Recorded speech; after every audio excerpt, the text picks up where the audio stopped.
नमो अर्हन्ताणं नमो शेताणं नमो आयर्याणं नमो वच्छायाणं नमो Lowe सवसानम्।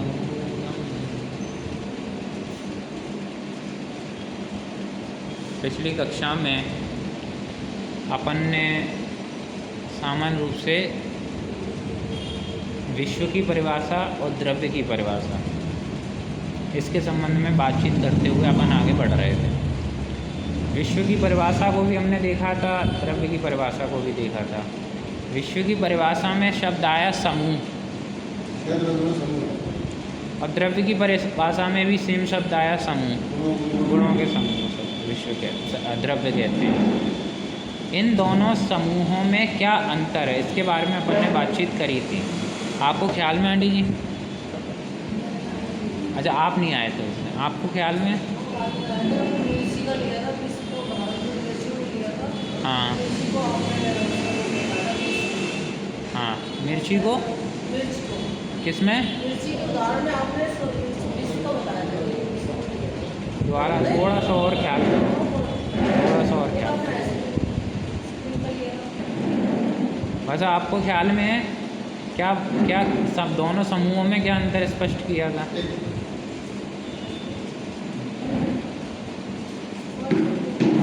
मिर्ची को बताया था, उन्होंने कहा मिर्ची को बताया था द्रव्य, आप कह रहे मिर्ची को भी, आप कह रहे विश्व। कौन सा सही था? आइसक्रीम को बताया था विश्व।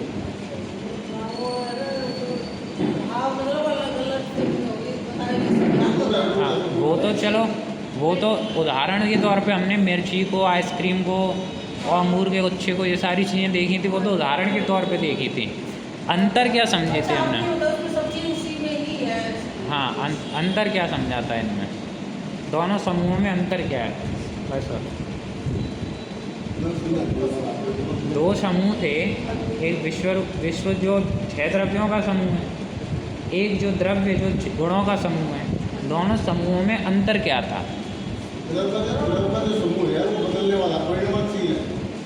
विश्व का जो समूह है वो बदलने वाला मतलब विश्व में परिणमन नहीं होता। द्रव्यों का हो रहा है, द्रव्य के अंदर हो रहा है। तो विश्व में जो 6 द्रव्य, 6 के 6 द्रव्य रहेंगे, जाति वाइज, संख्या वाइज तो घोषणा नहीं है, अनंत है। तो 6 के 6 ही द्रव्य रहेंगे, तो चेंज नहीं होगा 6 के 6 जाति वाइज। भाई तो आपको क्या लगता है क्या अंतर हुआ दोनों में? आप वैसे जो विश्व में 6 द्रव्य है वो सब भिन्न भिन्न है, लेकिन जो द्रव्य है उसके अंदर जितने भी अनंत गुण हैं वो सब एक के ही हैं, उसके ही अनंत गुण हैं। उसमें कभी भी, और वो जो गुण की परिभाषा है वो हर अवस्था में और हर भाग में हमेशा साथ रहेंगे, ऐसे द्रव्य के साथ नहीं है। वहाँ तो 6 द्रव्य जाति की अपेक्षा भिन्न भिन्न द्रव्य। ख्याल में आया? देखो, विश्व में जो द्रव्यों के बारे में हमने बताया था, वो सभी द्रव्य विश्व में एक स्थान पर हो सकते हैं, लेकिन एक स्थान पे होने के बावजूद वो कभी एक में एक नहीं होते, एक नहीं होते, तादाद में संबंध नहीं हो सकता, तादाद में संबंध नहीं हो सकता। और दूसरी चीज़, वो एक स्थान पे मिल भी सकते हैं और बिछुड़ भी सकते हैं, हमेशा एक ही स्थान पे रहें ऐसी गारंटी नहीं है। लेकिन द्रव्य के अंदर जो गुण हैं वो अलग अलग नहीं हैं, वो समझाने के लिए अलग अलग कहे जाते हैं, लेकिन वास्तविकता क्या है, वो कैसे हैं भाई साहब? अभेद है। हाँ, जो विश्व द्रव्य में गुण हैं वो कैसे हैं, अलग अलग हैं कि एक ही हैं?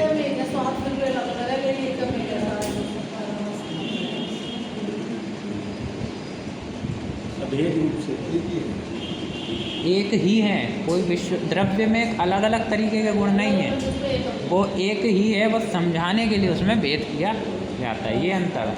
दूसरी चीज़ कि द्रव्य मिलते बिछुड़ते दिखाई देते हैं, जैसे मैं जीव हूँ, ये पुद्गल है, एक टाइम ऐसा था ये दोनों साथ में थे ही नहीं, और अब एक समय ऐसा आ गया ये दोनों साथ में एक जगह पे आ गए हैं, ठीक है।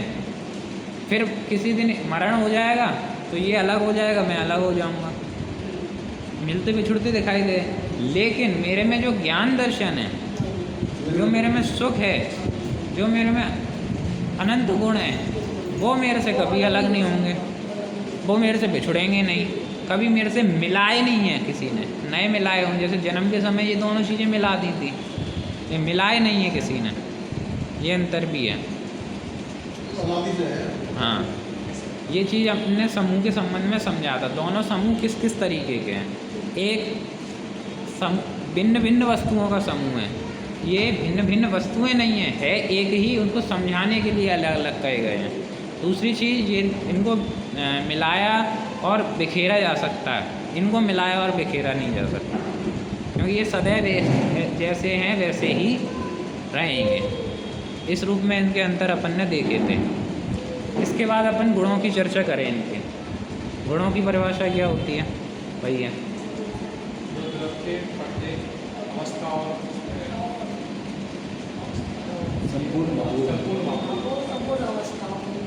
जो द्रव्य के संपूर्ण भागों में और संपूर्ण अवस्थाओं में पाया जाए उसे गुण कहते हैं। ठीक है, यही परिभाषा है।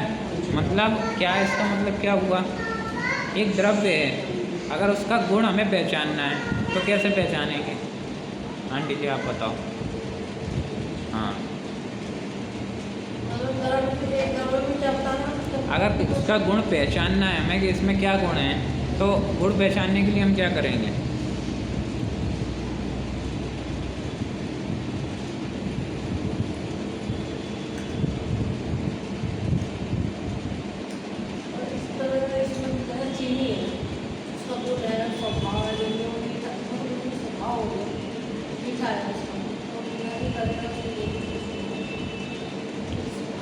भर साहब, इस परिभाषा के अनुसार आप बताएं। ये परिभाषा है, जो द्रव्य के संपूर्ण भागों और संपूर्ण अवस्थाओं में पाया जाए उसे गुण कहते हैं। अब आपको कोई गुण पहचानना है किसी वस्तु का, तो आप कैसे पहचानोगे? आंटी पीछे, कैसे पहचानोगे? पर्याय से पता लगेगा। पर्याय से गुण और गुण से द्रव्य। तो पर्याय में अगर उसमें स्पर्श रस गंध है तो उपद्गत है, अगर उसमें ज्ञान गुण है, दर्शन है, चारित्र है, तो वो जीव गुण है, जीव द्रव्य है। इसको हम इस तरीके से देखें। देखो, जैसे अपन शक्कर के दाने का ही उदाहरण लेते हैं। शक्कर के दाने का उदाहरण है, अगर उसकी हमें क्वालिटी पहचाननी है, उसका ही गुण पहचानना है, तो हम ये देख रहे हैं, इस शक्कर के दाने को आप किसी भी एंगल की तरफ से देखो, किसी भी कोने में जाके देख लो, किसी भी कोने से जाके चख लो, एक ही रहेगा। कैसा रहेगा? मीठा ही रहेगा। अच्छा, ऐसा हो कि शक्कर के दाने को नमक में मिला दो, वो खारा हो जाएगा। मीठा मीठा ही रहेगा, नमकीन। अच्छा, नींबू के साथ मिला दो तो खारा खट्टा हो जाएगा। मिर्ची के साथ डाल दो तो तीखा हो जाए। आप लोग चीनी का जो गुण है कैसे पहचाना? आपने क्या पहचान लिया? क्या? आपको लेके पहचान लिया खाली? हाथ में लेके नहीं, टेस्ट करके मैं। हाँ, तो मतलब ये, हाँ, टेस्ट करके मतलब क्या? तो वो पर्याय तो हुई ना, पर्याय से ही पकड़ में आता है द्रव्य। कभी भी जीव का गुण है, ज्ञान दर्शन है, उसका कैसे पहचानेंगे? आप देख लो, कभी आपको जीव बिना कोई हिस्से में आत्मा दिख जाए बिना ज्ञान के, या किसी पर्याय में आत्मा दिख जाए कि बिना ज्ञान के, हम मान लेंगे वो गुण नहीं है। लेकिन हम देख रहे हैं, आप आत्मा के किसी भी प्रदेश पे जाके देखो, वहाँ से पता चलता है ज्ञान वाला है। किसी भी पर्याय में जाके देखो, वहाँ से पता चलता है ज्ञान वाला है। इससे हमारा अनुमान लगता है कि इसमें ज्ञान गुण है। लेकिन पकड़ तो पर्याय से ही आता है। पकड़ पर्याय में ही आएगा, क्योंकि पर्याय में इस तरीके से देखा, जैसे अभी पर्याय में है, तो अभी की पर्याय में क्या हूँ मैं? ज्ञान वाला हूँ। ठीक है, अब मैं मान लो अभी मेरी 25 साल की उम्र है लगभग। 25 साल की उम्र में मैं ज्ञान वाला हूँ। अब मैं 60 साल का हो जाऊँगा, उस दिन ज्ञान वाला नहीं रहूँगा क्या मैं? तब भी ज्ञान वाला रहूँगा। अच्छा, जब मैं 5 साल का था तब तो पर्याय जीव की परिभाषा है कि एक जीव जो है ज्ञान दर्शन वाला है, वो जीव बैठा हुआ है। उसका जब घना ज्ञान वाला है तो उससे बातचीत नहीं करेगा। किसको? उसको बातचीत ना करेगा उससे। बातचीत हमें दूसरे को नहीं पहचाना। अब देखो व्यवहार नहीं आएगा, हाँ। आएगा तो बात क्लियर नहीं होगी, कैसे मालूम चलेगा क्या बोला? क्या मतलब प्रश्न आपका समझ नहीं पाया मैं। वो ये बताना चाह रहे हैं कि जीव में दर्शन है, ज्ञान है, चारित्र है, हाँ। इसकी पहचान कैसे होगी? इसकी पहचान पता कैसे होगी? इसकी पहचान व्याप्ति से होगी कि जहाँ जहाँ जीव है वहाँ वहाँ ज्ञान है, और जहाँ जहाँ ज्ञान है वहाँ वहाँ जीव है। हाँ तो बिना जीव बिना ज्ञान के नहीं होता, और जहाँ ज्ञान है वहाँ जीव होगा ही होगा। बिल्कुल। ये व्याप्ति से पकड़ने आता है। वो एक बार जब हम एक जीव पे घटा लेंगे ना, फिर उसके साथ में उसकी व्याप्ति अपने आप बन जाएगी कि ज्ञान मतलब जीव, जीव मतलब ज्ञान। अब जहाँ हमने ज्ञान देखा वहाँ समझ में आ जाएगा कि यह जीव है, और ये जीव है तो मतलब इसके पास ज्ञान है। ये गुण वहाँ पे पहचान में समझ ये में। बात तो भाई हमारे ज्ञान में बैठी हुई है, इसलिए पता चल गया। हाँ तो अलग कैसे पहचानेंगे? तो हमारे पहचान। ज्ञान में बैठा हुआ है कि आत्मा ऐसा होता है, हाँ। जीव ऐसा होता है, तो हमारे पास बैठा हुआ है, उसको पहचानना कैसे है? किस तरीके से हमें जानने में आ रहा है ना निरंतर बार बार। हमें ये देख, अब अभी मान लो मेरे सामने ये रखी हुई टेबल है, ये टेबल जीव नहीं है, मैंने कैसे पहचान ली? लेकिन भैया सामने बैठे हैं वो जीव है, मैंने कैसे पहचान लिया? क्योंकि व्याप्ति लगाया। ये मेरे को जानती हुई नहीं दिख रही है, भैया जानते हुए दिख रहे हैं। व्याप्ति लगाई ना कि यहाँ ज्ञान नहीं है इसलिए जीव नहीं है, लेकिन भैया के पास जान रहे हैं वो, तो वहाँ जीव हैं। ये व्याप्ति लगाई मैंने, तो इस तरीके से जानेंगे। इसका जो पकड़ है ना वो व्याप्ति से ही होती है कि जहाँ जहाँ जीव है, और इसकी समव्याप्ति है। जहाँ जीव है वहाँ ज्ञान है, और जहाँ ज्ञान है वहाँ जीव है, दोनों तरफ से। हाँ। हाँ, समव्याप्ति है उसकी। जब तुम्हारे वहाँ आ गए, हाँ जैसे अभी वो एक तरफा व्याप्ति होती है, वो एक तरफा व्याप्ति होती वो है। विषम व्याप्ति है। हाँ वो एक तरफा व्याप्ति अब है। जैसे इन्होंने जो हाँ। उदाहरण दिया चीनी वाला या शक्कर वाला या मिश्री वाला, अब मिश्री को उसकी पर्याय मिश्री जो है वो स्वयं अपने आप में एक द्रव्य पर्याय है। मिश्री क्या है? मिश्री कोई द्रव्य कोई ना है, वो तो अपने आप एक स्कंद रूप ये तो पर्याय है। उदाहरण है, समझाने के लिए हाँ। उदाहरण है। तो उसको हम चखेंगे रसना से, तभी हमें पता लगेगा। बात बहुत पुराना था, इसलिए आने तो हो सकता है फटकड़ी हो, नाम भी होता है। फिटकरी भी हो, बिल्कुल। तो गुण की परिभाषा ये हुई कि जो संपूर्ण भाव और संपूर्ण अवस्था में आए।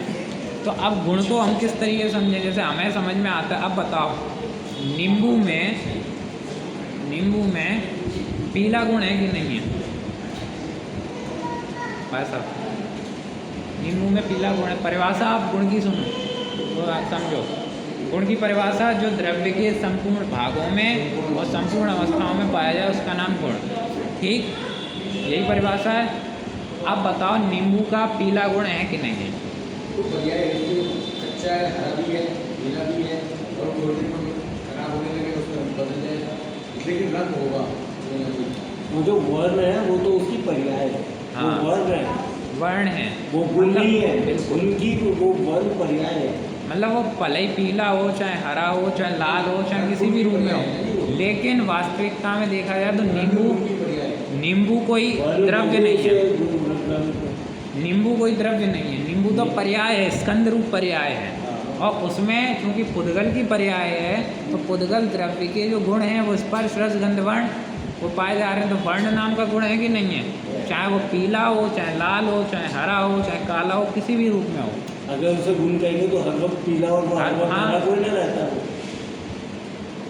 यही तो बात है। अब इसी तरीके से कई उदाहरण मिलते हैं। जैसे कह देते हैं आम का गुण क्या? पीलापन। आम का गुण क्या? मीठापन।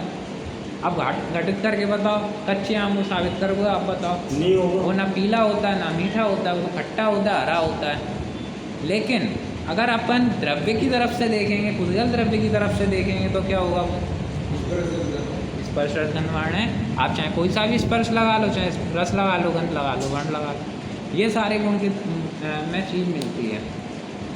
दूसरी चीज़, मेरा एक और प्रश्न है। जैसे कई लोगों के बारे में अपन बात करते हैं कि ये तो बहुत सज्जन व्यक्ति हैं, ये बड़े ईमानदार व्यक्ति हैं, ये बहुत बहादुर व्यक्ति हैं, लोगों की तारीफ़ करते हैं, प्रशंसा करते हैं, कई बार बुराई भी कर देते हैं, ये बड़े स्वार्थी व्यक्ति हैं, बहुत मतलबी हैं, बहुत हिंसक हैं, बहुत झूठ बोलने वाले हैं।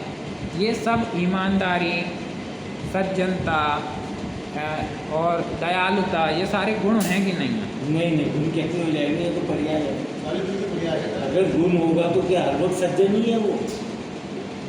आंटी जी बताओ, आपका क्या कहना है?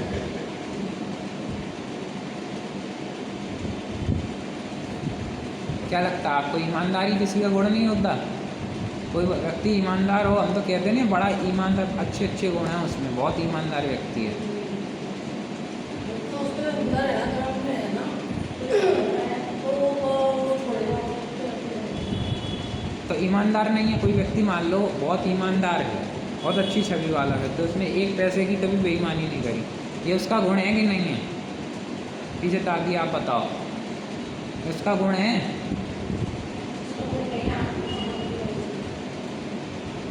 तो किसका गुण है ऐसा?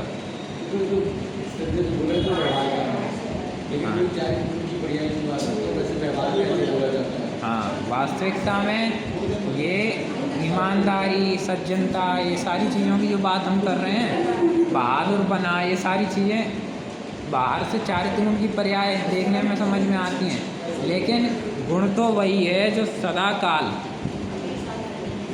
एक साथ रहें। अच्छा, ऐसा तो होता होगा ना, गुण जो हैं वो गुण, जैसे जीव की बात करें, मैं जीव हूँ, तो जीव में ज्ञान यहाँ पाया जाता है, ज्ञान यहाँ बुद्धि में, यहाँ दर्शन पाया जाता है, यहाँ मन से सुख मिलता है, तो सुख यहाँ पाया जाता है। अलग अलग गुण इस तरीके से तो पाए जाते होंगे। हर प्रदेश में काम हुआ ज्ञान, क्योंकि सारा ज्ञान का काम यहीं से तो चलता है, जनरेटर तो यही है ज्ञान का। यहाँ से दर्शन होता है, यहाँ सुख होता है। आंटी जी क्या लगता है आपको?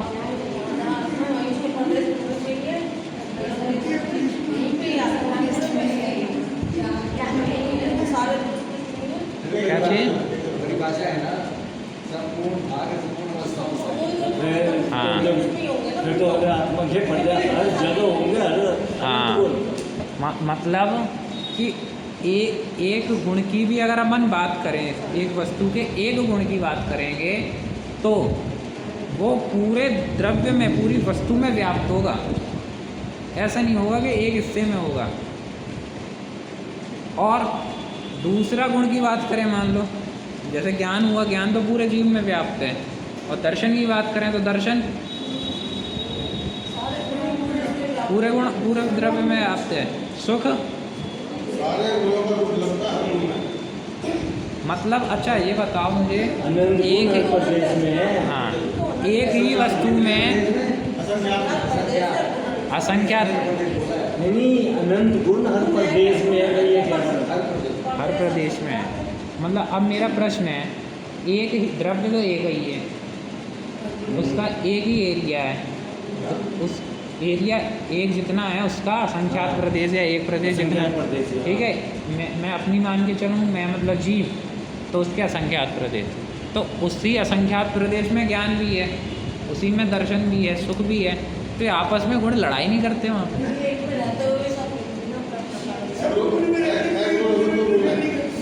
तो दूसरे रूप में होता है, दूसरे किस्म अलग अलग नहीं होते, सबसे भाग जाते हैं। परस्पर भी लोग दोनों साथ रहते हैं तो भाग एक तो दूसरे रूप में होता है।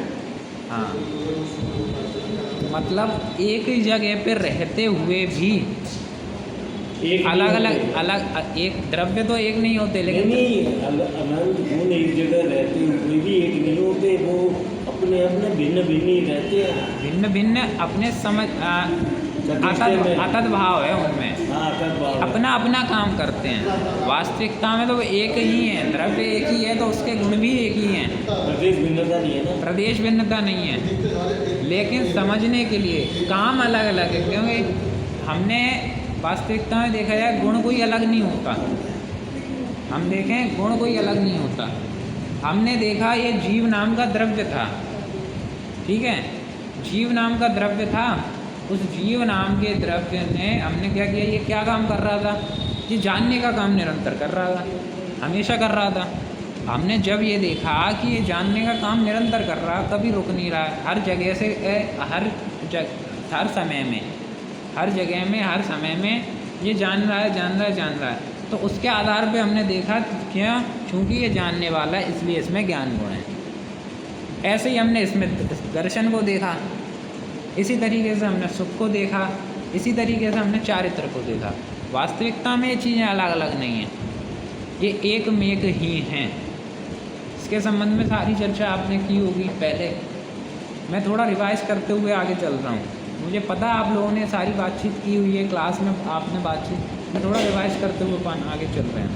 इसके बाद में सामान्य गुणों की चर्चा आगे चली थी, एक एक करके। सामान्य गुण कितने होते हैं वैसा? वैसे तो अनंत है, 6 मुख्य रूप से 6 गए हैं। तो अस्तित्व, वस्तुत्व, द्रव्यत्व, प्रदेशत्व, अगुरु लघुत्व और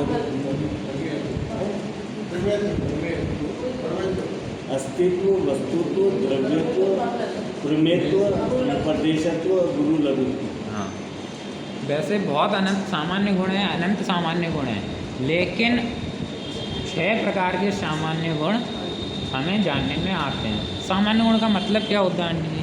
सामान्य जैसे गूगल है, समान वाले क्या?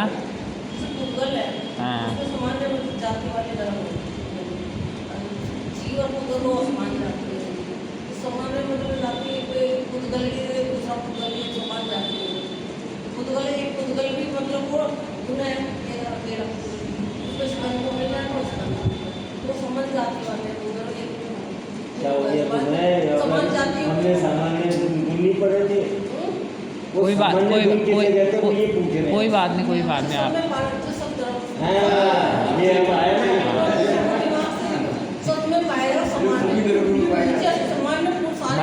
हाँ, गोल के ऊपर हमने सारी गुण पूछ लिए। मतलब कोई भी द्रव्य ऐसा नहीं है जिसमें वो गुण ना हो। विश्व का प्रत्येक द्रव्य में वो गुण पाए जाते, ठीक है, वो सामान्य गुण है। ऐसे अनंत गुण पाए जाते हैं, उसमें से मुख्यतया 6 नाम हमें समझ में आते हैं, तो पढ़ने को मिलते हैं, चर्चा जिनकी भी सुनने में आती है। पहला गुण है जिनमें, उसका नाम है अस्तित्व गुण। अस्तित्व गुण, अस्तित्व गुण के बारे में आंटी जी बताएंगी कुछ? आप पहली बार आए हैं क्लास में? अच्छा, ख्याल में नहीं है, ध्यान नहीं है, कोई बात नहीं। आप बताओ। ये समझते सब, ये बोल नहीं पाएंगे। अच्छा चलो, मैं किसी और से पूछता हूँ, आप बताना उनने सही बताया कि नहीं बताया, ठीक है? ख्याल में तो है ना आपको? चलो वैसा आप बताओ। अस्तित्व मतलब? सत्ता मतलब? वजूद, उसकी हयाती।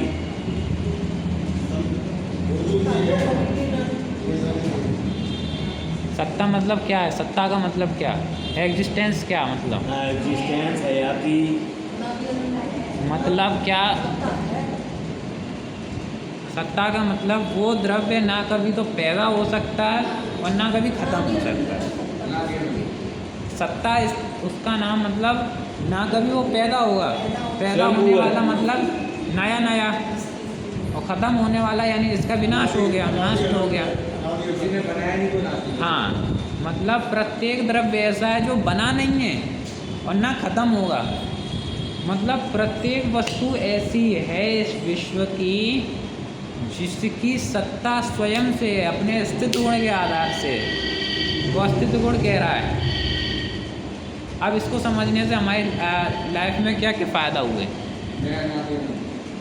मैं तो हूँ आंटी जी, पीछे बता नहीं सकते। अच्छा चलो, वैसा आप बताइए, आप सुनना, आप बताना ये सही बोल रहे हैं कि गलत बोल रहे हैं, बताना। इसको समझने, अस्तित्व गुण हमने पढ़ा, समझा, हमने ये देख लिया, हमें समझ में आ गया कि अस्तित्व गुण विश्व के प्रत्येक वस्तु में पाए जा रहे हैं।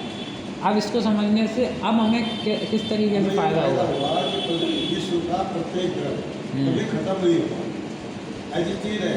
इसे मतलब उसका परिणाम अवस्था बदल सकती है, सत्ता खत्म नहीं होगी, अनादि से है अनंत काल तक। सत्ता कभी खत्म नहीं होगी। ये तो अस्तित्व गुण तो समझ लिया, अब मुझे इससे फ़ायदा क्या हुआ? मेरा घर खत्म हो गया, मैं अनादि नहीं था, मेरा कुछ नहीं कर सकता। हाँ, सत्ता क्या इन्होंने सही बताया? आप बताओ, बता नहीं पाओगे। अब ये तो बता दो कि इन्होंने सही बताया कि गलत बताया। क्या नहीं, आपको क्या लगा सही बताया? सही लगा ना भाई?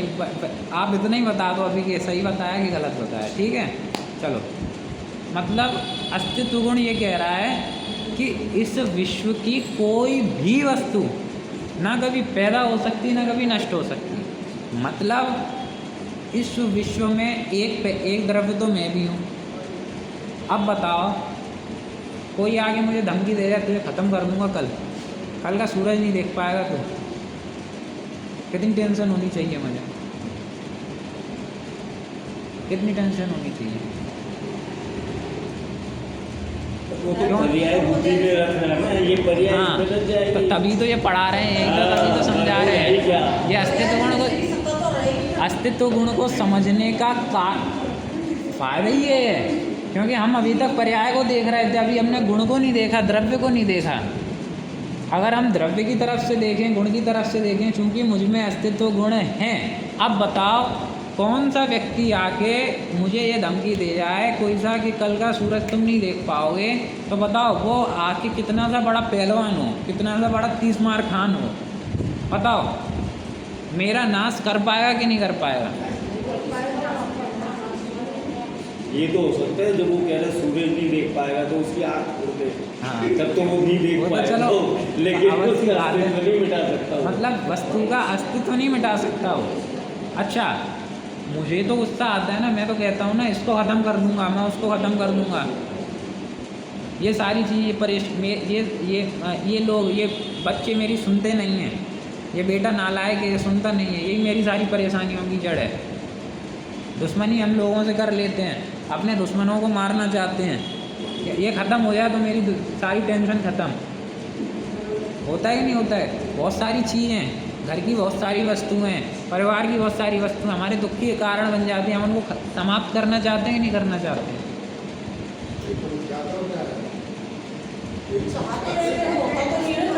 क्यों चाह रहे हैं, लेकिन चाहने से नहीं होता, लेकिन चाहने की वजह से निरंतर टेंशन तो होती है ना। वो टेंशन होती है कि नहीं होती है? उस टेंशन को निपटारे के लिए अस्तित्व गुण पर आ रहे हैं। भैया तुम तो क्या चाह रहे हो? चाह तुम जो रहे हो वो हो ही नहीं सकता, क्योंकि अस्तित्व गुण जो तुम चाह रहे हो वो हो ही नहीं सकता। ना तुम्हारा कोई बाल वांका कर सकता है, ना तुम दूसरे का बाल वांका कर सकते हो। ये अस्तित्व गुण चीख चीख के कह रहा है। तो अब अस्तित्व गुण हमने ये पढ़ा, ये समझा, अब बताओ ये सारी टेंशन मरने की, मारने की, मिटने की, मिटाने की, मैं ख़त्म हो जाऊंगा, मेरा क्या होगा, मैं रहूँगा नहीं रहूँगा, ये जो टेंशन थी, डर था, भय था, वो रहेगा कि नहीं रहेगा? उसी का नाम सम्यक दर्शन है। इसी चीज़ का एक्सेप्टेंस ही तो, वस्तु स्वरूप का एक्सेप्टेंस, स्वीकृति, उसी का नाम सम्यक दर्शन है। सम्यक दर्शन कोई रॉकेट साइंस नहीं है। जैसा वस्तु स्वरूप है, जैसा यूनिवर्सल फैक्ट है, उसको आप स्वीकार कर लो कि हाँ ये एज इट इज़ ये है और एज इट इज़ ही रहेगा, उसका ही नाम सम्यक दर्शन है। ये सब हम मेहनत इसीलिए कर रहे हैं, हम वस्तु स्वरूप समझने की, जिनवाणी से पढ़ने की कोशिश इसीलिए कर रहे हैं ताकि वो चीज़ हमारे समझ में आए। ये आज की डेट में जितनी बार चल रही है, हाँ, तो इस जीव की मिथ्या मान्यता ही है, उसे नष्ट कर दूंगा। जितने विवाद हैं विश्व भर में, जितने विवाद में, इतने रसिया यूक्रेन की वॉर ले लो, अपने इजराइल ईरान की वॉर ले लो, हिंदुस्तान पाकिस्तान की वॉर ले लो, आपस में जो कलेश चलते हैं राजनीति में, हाँ, तो 1 मिनट में जरा सी गाड़ी इधर से उधर, हाँ, वहाँ से सड़क से लेके अब अंतर्राष्ट्रीय लेवल पे, इंटरनेशनल लेवल पे आप जितनी लड़ाइयाँ देख लो, केवल इसी बात पे है कि वस्तु स्वरूप ना समझें। सारे दुख इसी वजह से हैं कि वस्तु स्वरूप ना समझें, अस्तित्व गुण ना समझें, इस वजह से। ये अस्तित्व गुण की पहचान है, अस्तित्व गुण से फ़ायदा है। दूसरा गुण क्या था? वस्तुत्व गुण क्या कहता है? पीछे आप बताओ। वस्तुत्व गुण बस अब पीछे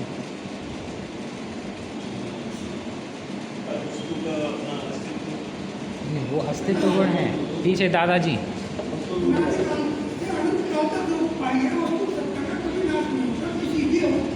ये तो अस्तित्व गुण की का कारण है। वस्तुत्व गुण की परिभाषा क्या है? वस्तुत्व गुण की वस्तुत्व गुण,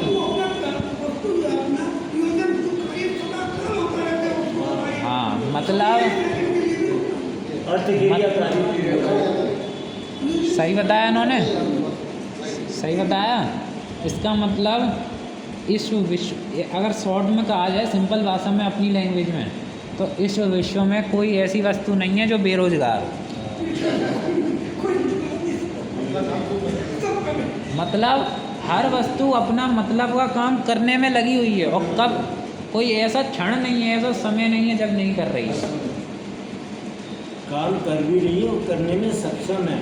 सक्षम है, सबसे बड़ी बात मतलब है उसे किसी पर की रंच मात्र की आवश्यकता नहीं है। खुद का काम, अपना जो प्रयोजनभूत काम है, अपना जो मतलब का काम है, अर्थ क्रिया कारित्व, मतलब अपना प्रयोजनभूत कार्य हर समय वस्तु कर रही है। उसे अपना काम करने के लिए किसी दूसरे की ज़रूरत रत्ती भर भी नहीं है। इससे पता लगता है कि और किसी दूसरे को मेरी ज़रूरत अपना काम करने की। और कार्य कारण जो शक्ति है ना में किसी का कार्य ना कारण। हाँ, मतलब वस्तुत्व गुण कह रहा है कि भैया प्रत्येक वस्तु में ऐसी ऐसी अपनी अपनी स्वयं की सामर्थ्य ऐसी है कि वो अपना काम खुद से और हर समय कर सकती है। ना तुम्हें उसकी ज़रूरत, ना उसे तुम्हारी ज़रूरत। तो फिर जो दुनिया भर का बोझा लेकर के हम चलते हैं कि बच्चों को बड़ा करेंगे तो कौन करेंगे? हम करेंगे। माँ बाप को संभालेंगे तो कौन संभालेंगे? हम संभालेंगे। मंदिर को संभालने की जिम्मेदारी किसकी? हमारी। दुकान को संभालने की जिम्मेदारी किसकी? हमारी। इससे कोई भी चीज़ की सिद्धि होती है कि पूर्ण है, पूरी जितनी कर्तृत्व बुद्धि है, जितनी कर्तृत्व बुद्धि, ये दुनिया भर की जो जिम्मेदारी और ये के मतलब एक भाषा में कहा जाता है ठेकेदारी जो हम लेके चलते हैं कि इसको भी मैं ही करूँगा, उसको भी मैं ही करूँगा, मेरा काम इसके बिना बनता नहीं, मुझे कोई काम करना हो। भैया तुम्हारा जो प्रयोजनभूत काम है तुम कभी तुम्हारा रुक नहीं रहा और तुम दूसरे का कभी कर नहीं रहे। ये कह रहा है ये अपना वस्तुत्व गुण। प्रत्येक वस्तु में अपना अपना वस्तुत्व गुण है। तो प्रत्येक परमाणु सोचो, छोटे से परमाणु में इतनी सामर्थ्य है कि उसे अपना काम करने के लिए आपकी ज़रूरत नहीं, और आपको अपना काम करने के लिए उस परमाणु की ज़रूरत है। अब बताओ, दुकान को चलाने के लिए मुझे दुकान पे बैठना ज़रूरी है कि नहीं? कितना बैठना ज़रूरी है बताओ?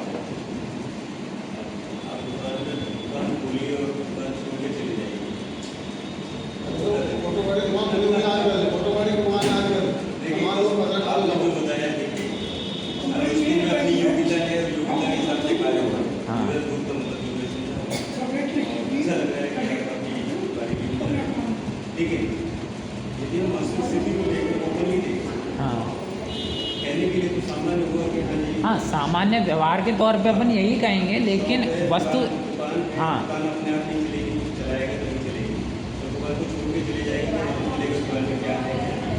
हाँ वो तो अपन व्यवहार के तौर पे कहेंगे। मेरा कहना ये है कि उसे चलाने के लिए जो हम अपने सिर पे बोझा ले लेते हैं, जो तनाव ले लेते हैं, टेंशन ले लेते हैं, मेरे बिना कुछ होगा ही नहीं, मेरे बिना दुनिया ही नहीं चलेगी।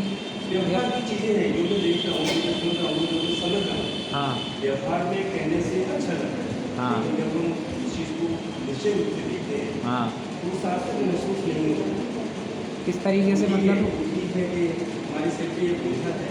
हाँ, शब्दों से तो हम हल्का कर सकते हैं, लेकिन व्यवहार में हल्का नहीं कर सकते। व्यवहार में किस तरीके? व्यवहार में तो हम वो करेंगे। देखो, जैसे हम हमारा जो जिम्मेदारी का काम, जिसे हम लोग व्यवहार में जिम्मेदारी कहते हैं, उस जिम्मेदारी के अनुसार कार्य तो हम करेंगे, लेकिन हमेशा क्या हम जैसा चाहते हैं उस अनुसार जिम्मेदारी का काम होता है कि नहीं होता है? हम तो इसमें ये है कि हम उस कार्य को करेंगे कि लेकिन करते हुए भी मैं इसका करता हूँ, ये वो वाली बात नहीं। कर्तृत्व बुद्धि नहीं। हम क्या हुआ कि जैसे हमारे घर में बच्चों को पालने की जिम्मेदारी हमने ले ली। हमें तो अब बच्चों को पालना है, तो ऐसे बच्चों को पालना है कि भैया सबसे सज्जन व्यक्ति है, देश का अच्छा से अच्छा नागरिक बन सके, धार्मिक व्यक्ति बन सके, सामाजिक व्यक्ति बन सके। अब हम क्या देख रहे हैं, वही बच्चा जिसको हम अच्छे से अच्छा बनाना चाह रहे हैं, वही बच्चा ऐबों में पड़ गया, बीड़ी पी रहा है, सिगरेट पी रहा है, शराब पी रहा है। ऐसे भी लोग देखे जाते हैं, नहीं देखे जाते हैं। कोई माँ बाप नहीं चाहता था, उनके माँ बाप चाहते थे क्या उनके, लेकिन फिर भी वो ऐसा हुआ। फिर उसके बाद क्या होता है कि वो टेंशन में आ जाते हैं कि हमारे बच्चे बिगड़ गए, हमने जिम्मेदारी अच्छे से नहीं निभाई। लेकिन वास्तविकता क्या है कि वो जो आपका बच्चा था उसका वस्तुत्व गुण अलग था, आपका वस्तुत्व गुण अलग है। उसका परिणाम स्वतंत्र है, उसका वर्णमन स्वतंत्र है, आपका स्वर्णमन स्वतंत्र है। आपके करने से उसमें नहीं होगा और उसके करने से आप में नहीं होगा। बस व्यवहार में जो जिम्मेदारी के बाहर में कही जाती है, उसके कारण से हम टेंशन में आ गए। लेकिन जब वस्तुत्व गुण को समझेंगे, वस्तु स्वरूप को समझेंगे, तो जो समझ में आएगा कि दो भिन्न वस्तुओं का कार्य कभी एक हो ही नहीं सकता, जिम्मेदारी एक हो ही नहीं सकती। तो काय को मैं उसको बिगड़ना था, वो बिगड़ गया, अब उसके कारण मैं टेंशन ले लेके अपना सुख क्यों बर्बाद करूं। अच्छा, इसमें एक चीज़ है, जो अर्थ क्रियाकारिक बोला, हाँ इसका मतलब वो वस्तु के स्वाभाविक क्रिया की बात करता है। हाँ, स्वाभाविक, वैभाविक क्रिया की बात स्वाभाविक नहीं नहीं करता। अर्थ यानी प्रयोजनभूत। प्रयोजनभूत क्या है? स्वभाव। जीव का प्रयोजन क्या है? जानना, देखना, दर्शन ज्ञान। उद्गल का प्रयोजन क्या है? स्पर्श रस गंध वाण रूप होना। तो इसका मतलब क्या हुआ कि कि ये स्वाभाविक क्रिया के ऊपर जोर हाँ। देता है, वैभाविक क्रिया तो उसका विभाव रूप पर न बना है। हाँ बिल्कुल, मतलब व्यवहार के रूप में चाहे हो ना हो, लेकिन उस समय पे भी अर्थ क्रियाकारित्व नहीं छोड़ता, अपना प्रयोजनभूत कार्य नहीं छोड़ रहा। वो तो स्वभाव है ना, टूटे हाँ, बने। कि मतलब किसी भी परिस्थिति में अपना प्रयोजन, अपने मतलब का काम करना वो कभी छोड़ ही नहीं रहा। तो जितनी भी जिम्मेदारियों का जितनी टेंशन थी, जितना तनाव था, वो सारी चीज़ें इस वस्तुत्व गुण को समझने से कम हुई, इसके निपटारे से समझ में हमारे आई। तीसरा गुण कौन सा है? द्रव्यत्व गुण। वो क्या कहता है वैसा? द्रव्यत्व गुण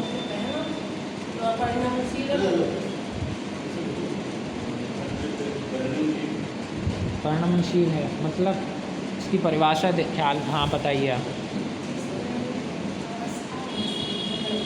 आवाज़ नहीं आ रही आपकी। पैसे ज़्यादा नहीं बोलेगी। हाँ, अवस्था निरंतर बदलती रहती है। सही बताया इन्होंने। आप हाँ या ना में जवाब दे दो, अभी बताओ। सही बताया उन्होंने।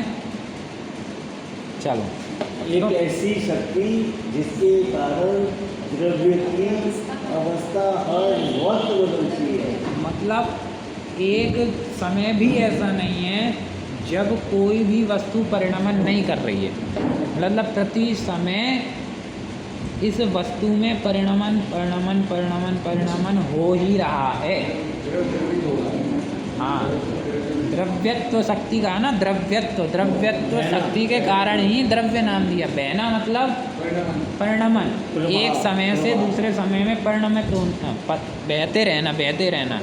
जिस तरीके नदी बहती है, उसी तरीके से वस्तु अपनी पर्याय में बहती है।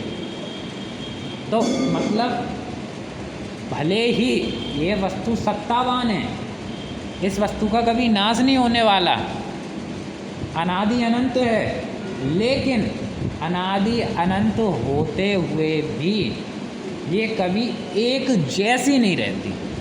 एक जैसी नहीं, मैं ये नहीं कह रहा हूँ एक नहीं रहती, वस्तु तो एक ही रहती है। एक जैसी नहीं रहती। एक जैसी मतलब उसकी अवस्था एक जैसी नहीं रहती।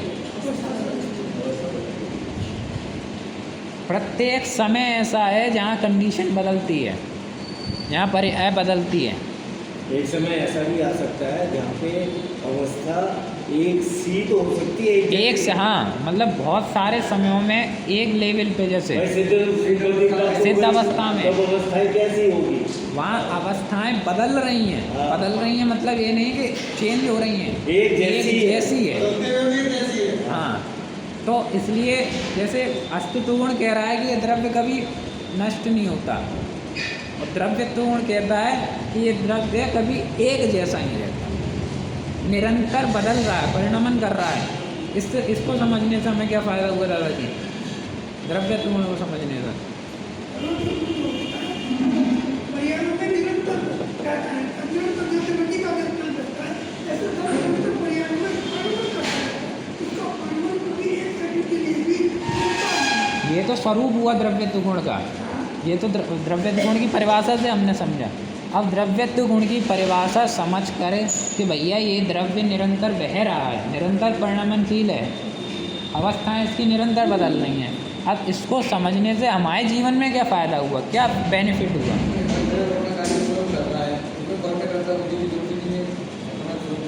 उसमें सबसे बड़ा फायदा पर्याय बुद्धि छूटने की, हाँ, कि वो जो हर वक्त अवस्थाएं बदल रही है वो विश्वास करने योग्य नहीं है। मतलब हम जो एक एक क्षण की पर्याय में, एक एक समय की पर्याय में अपना सुख दुख मान लेते हैं, अपना सुख दुख बुद्धि छूटती है कि थोड़े से पैसे वाले हो गए, भैया मुझसे बड़ा कोई नहीं है। थोड़ा सा ज्ञान क्या बढ़ गया, मुझसे बड़ा कोई नहीं है। पैसे का नुकसान क्या हो गया, मुझसे दीन कोई नहीं है। किसी ने कुछ कह दिया, मुझसे दुखी कोई नहीं है मुझसे ज़्यादा। तो छोटी छोटी पर्यायों में, एक एक समय की पर्याय में हम सुखी दुखी होते रहते हैं। हम अपने अस्तित्व को पर्याय से ही मान रहे हैं। मतलब एक एक समय की पर्याय, वास्तविकता में द्रव्यत्व गुण कह रहा है भैया ये जो पर्याय अवस्थाओं के चक्कर में तुम पड़े हो, इन अवस्थाओं से अपने आप को सुखी दुखी कर रहे, ये निरंतर बहने वाली हैं, निरंतर बदलने वाली हैं, कभी एक जैसी रहेंगी नहीं। तुम कितनी बार सुखी होगे, कितनी बार दुखी होगे इनके चक्कर में। इन्हें छोड़ो, जो परमानेंट चीज़ है उस पर फोकस करो तो तुम्हारे सुख परमानेंट हो सके। ये द्रव्यत्व गुण कह रहा है कि जिनके चक्कर में तुम पड़े हुए हो, जिनके कारण से तुम अपने अस्तित्व मान रहे हो, जिनके कारण अपना सुख दुख मान रहे हो, वो तो एक समय मात्र की है। वो कब आएगी कब जाएगी पता ही नहीं चलेगा। चलेगा जब ब्रह्मदर्शन हो गया, हम विचार से रख गया, हाँ। नहीं चलेगा, कब से अवस्था आ गई। चाहे वो पर्याय चाहे कैसी भी हो, अवस्थाएँ तो निरंतर बदल रही, वो निरंतर बदलेंगी। वो अच्छी पर्याय भी आएंगी, बुरी पर्याय भी आएंगी, स्वभाव रूप पर्याय भी आएंगी, विभाग रूप पर्याय आएंगी, लेकिन वो पर्याय की तरफ जब जब दृष्टि होगी तब तक दुख होगा। पर्याय मूलता ही मिथ्या दृष्टि है। हाँ। बस क्या है। इसलिए द्रव्यत्व गुण कह रहा है कि भैया इस एक एक समय की पर्याय को मत देखो, ये तो निरंतर बदलने ही वाली हैं। ना बदलने वाले की तरफ देखो। अब ना बदलने वाला क्या है, उसके लिए अगला गुण बताया। कौन सा गुण है?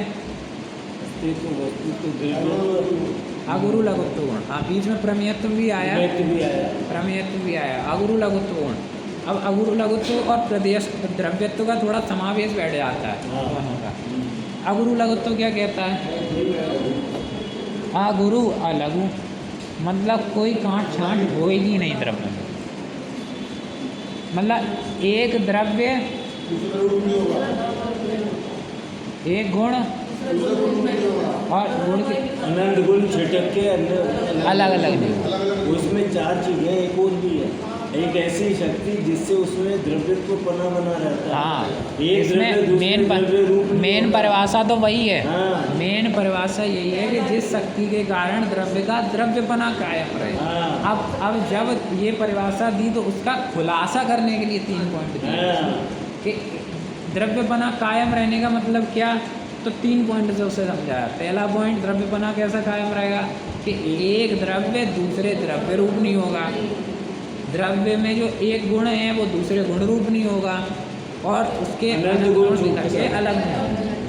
मतलब अब इसमें भी 3 पॉइंट के 5 पॉइंट बन जाते हैं, अलग अलग तरीके से देखें। एक तो एक द्रव्य वो अन्य जाति के द्रव्य रूप नहीं होगा, मतलब मेरा जीव इस पुद्गल रूप नहीं होगा। दूसरा, समान जाति रूप भी नहीं समान होगा। जाति, मेरा जीव आपके जीव रूप नहीं होगा।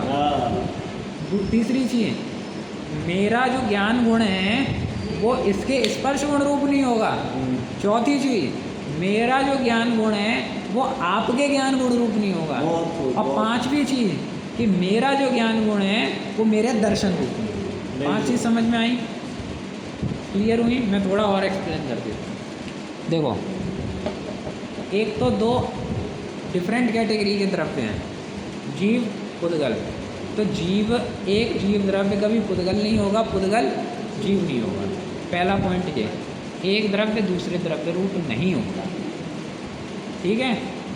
अच्छा, मैं भी एक जीव हूँ और आप भी एक जीव हो, ठीक है। तो कब जीव पुद्गल रूप नहीं होगा, ये तो चलो हम मान लेते हैं, क्योंकि इसमें स्पर्श रस गंध वर्ण है, मेरे में ज्ञान दर्शन है। ठीक है।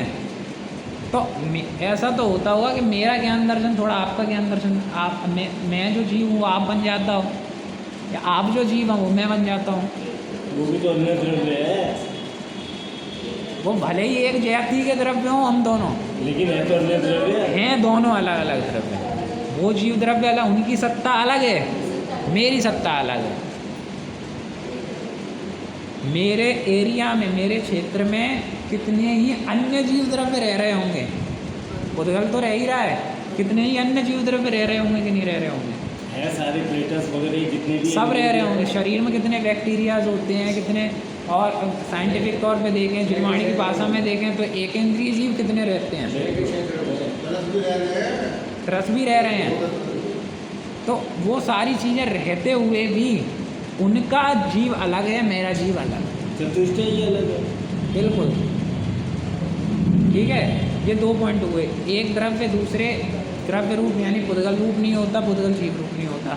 एक जीव दूसरे जीव रूप नहीं होता, दूसरा जीव एक रूप नहीं होता। तीसरा पॉइंट, जीव का एक गुण पुद्गल के गुण रूप नहीं होता। मतलब अनादिकाल से इसके साथ मेरा संयोग भले ही कितना ही पुराना हो, लेकिन रत्ती भर भी ऐसा नहीं हुआ कि इस थोड़ा तो एक समय तो हुआ होगा ना, जैसे थोड़ा बहुत अनादिकाल से अभी संगत का असर होता है ना, कहते हैं अनादिकाल से रह रहे हैं ना हम इसके साथ में। रहेंगे भी, लेकिन एक दूसरे लोगों में होंगे ना। रहेंगे भी जरूरी है। नहीं, अगर जो भी है अनादिकाल, मतलब ये साथ साथ रहने के, साथ साथ रहेंगे ना, साथ साथ रहेंगे, साथ साथ रहने के बावजूद भी इसका स्पर्श रस गंध मेरा नहीं होता, मेरा ज्ञान दर्शन इसका नहीं। अरे सिद्ध बन जाओगे तो कैसे साथ रहेगा ये? अभी तक का सोचा मतलब वो तो चलो ठीक है, ये तो एक क्षेत्र का है, चलो ये तो अपना एक क्षेत्र का संबंध है। वास्तविकता में और देखें तो जहाँ सिद्ध भगवान रह रहे हैं वहाँ भी तो पुद्गल परमाणु हैं, वो है तो नहीं है। लेकिन फिर भी वो वहाँ तो जीव भी है, वहाँ जीव भी हैं, पुद्गल भी हैं, छह द्रव्य हैं वहाँ तो, लेकिन फिर भी कभी कुछ नहीं होता वहाँ पे। मतलब एक द्रव्य का गुण दूसरे द्रव्य के गुण रूप नहीं होता। अच्छा, ये दोनों तो चेंज नहीं करते, ये हैं ही एक दूसरे से भिन्न भिन्न, हैं ही अलग अलग जाति के। हम दोनों तो आपस में एक्सचेंज कर सकते हैं ना, द्रव्य एक जैसे हैं। मैं भी जीव हूँ, आप भी जीव हो, मैं अपना ज्ञान आपको दे दूँ, आप अपना ज्ञान मुझे दे दो। वो तो बहुत दूर की बात, आप अपने ज्ञान से दर्शन नहीं कर सकते, दर्शन से चारिटी। हाँ, मतलब एक द्रव्य का गुण दूसरे द्रव्य के गुण रूप नहीं हो रहा। ठीक है। पांचवा पॉइंट, चार पॉइंट समझ में आ गए। पांचवा पॉइंट, मैं एक द्रव्य हूँ, मेरे अंदर ही ज्ञान गुण है, मेरे अंदर ही दर्शन गुण है, मेरे अंदर ही सुख गुण है। तो मेरा ज्ञान कभी दर्शन नहीं होता, दर्शन कभी सुख नहीं होता, सुख कभी चारित्र नहीं होता, चारित्र कभी श्रद्धा नहीं होती। अतत भाव है ना, सब में अतत भाव है। इसको कहा अगुरु लघु गुण। एक द्रव्य दूसरे द्रव्य रूप नहीं होता, एक गुण दूसरे गुण रूप नहीं होता, और गुण के अनंत गुण बिखर करके द्रव्य के। ये तीसरा पॉइंट था। मतलब एक वस्तु का स्वरूप किस तरीके से समझाया, जो हमने बताया था ना, गुणात्मक द्रव्य है, गुण का समूह तो है। कैसा समूह है कि गुणात्मक, एक क्षेत्र में रहने के बावजूद कभी भी अलग नहीं हो। क्रियात्मक है ना। हाँ गुणात्मक भी है, क्रियात्मक भी है, हाँ। क्रियात्मक भी है। हाँ, उसी में समावेश है सभी का। इस तरीके से अपन ने अभी अगुरु लघु तक की चर्चा की। इसके आगे शॉर्ट में और समझाते हुए अपन आगे चर्चा करने